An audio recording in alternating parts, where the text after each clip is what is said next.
All right, good morning, everyone.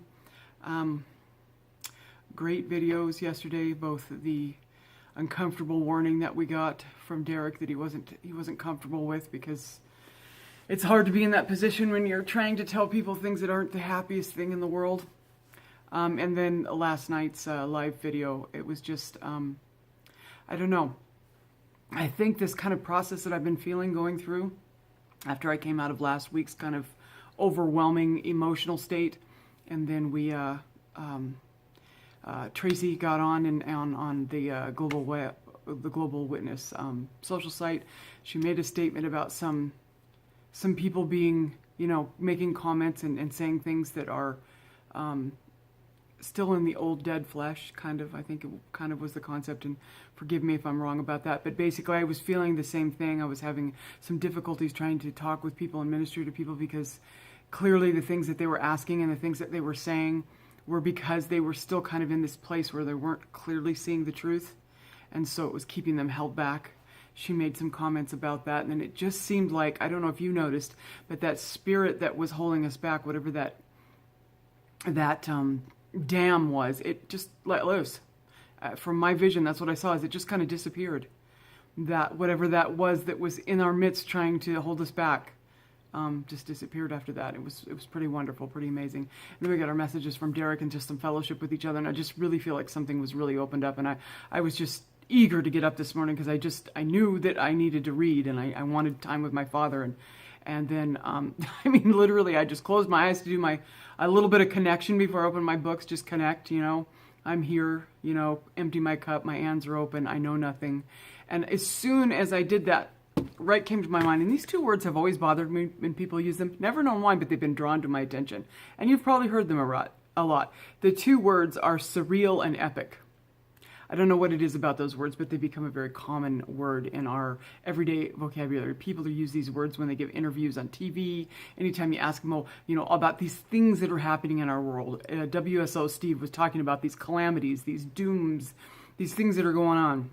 And anytime someone's interviewed or you talk to them, they say, oh, it's so surreal, or oh, this is so epic. And I don't know why, but I try really hard not to use those words.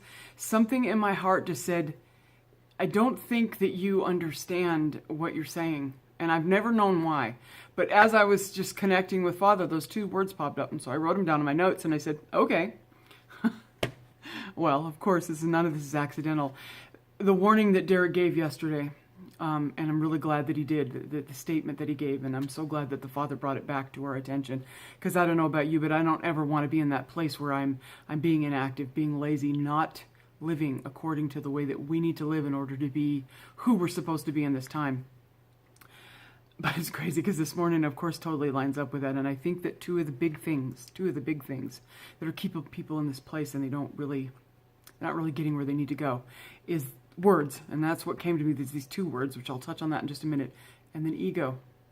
And we touch on ego all the time, ego. Well, the two things that I read this morning, I'll try to keep them short, because it's really important. They're just little short quips, and we just need to be aware of them and move forward. So ego is probably where I'll follow up. Right now I want to go to the words, and I just looked up their basic dictionary meanings. Surreal, unreal, bizarre, weird, freakish, unearthly, okay, dreamlike. Then the word epic, heroic, long, grand, monumental. Sound like anything to you? To me, I first thought this was going with people are using these words because, and it could be, maybe it is twofold. There's always a duality. People are using these words in their everyday language unbeknownst to themselves, because the Spirit of Christ is rising up. As these other energies rise up that are negative, the Spirit of Christ is rising up. And these words are starting to lead into what is coming. It's all going to be unreal, bizarre, weird, freakish, unearthly, dreamlike, heroic, long, grand. It's going to be grand, monumental, correct?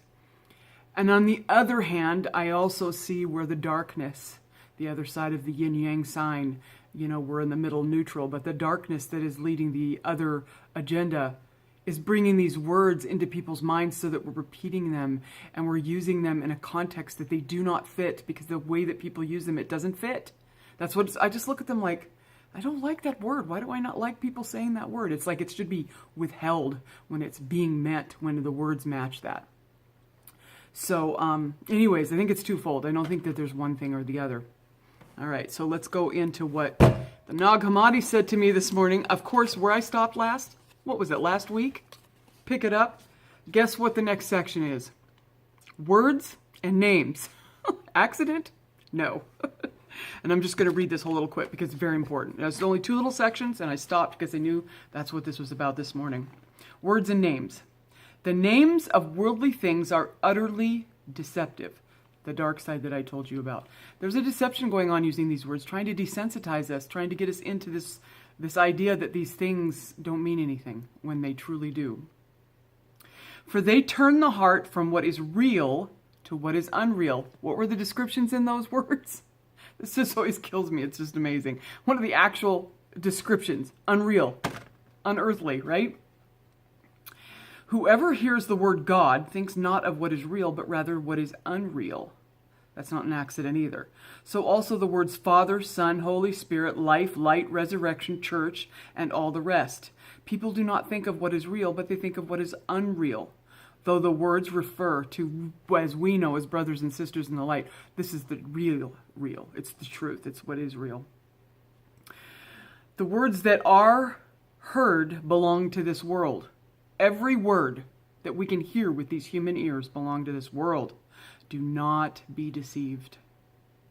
If words belong to the eternal realm, they would never be pronounced in this world, nor would they be designated for worldly things. They would refer to what is in the eternal realm. Okay, so that right there, I just thought really what popped out of me was do not be deceived. Lots of words are going to be popping into the minds of those people who are twice dead. And they're going to be stating them, and there's just going to be words everywhere. And of course, we're reading words, and these can be helpful to us, but at the same time, in here, this is where all of us as siblings are. This is where our Father is. The Spirit is here. And it's crazy because the Course for Miracles, same thing, talks about the same thing today. So anyways, there's that. And then this first little dip, there's a lot of different things about words. The truth, the archons, the forces, but I only did the name of the Father. Only one name is not pronounced in the world. The name of the Father gave, the name that the Father gave the Son. We are the Son. Is the name above all. It is the Father's name. Think about that for a minute. You, me, all of us together, we have our Father's name. It's His name, and He gave it to us. For the Son would not have become Father if He had not put on the Father's name. Let that sink in for a minute.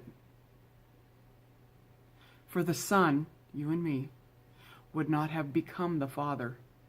Become Father. Yeah, we are Him. If He, you and I, the Son, had not put on this Father's name.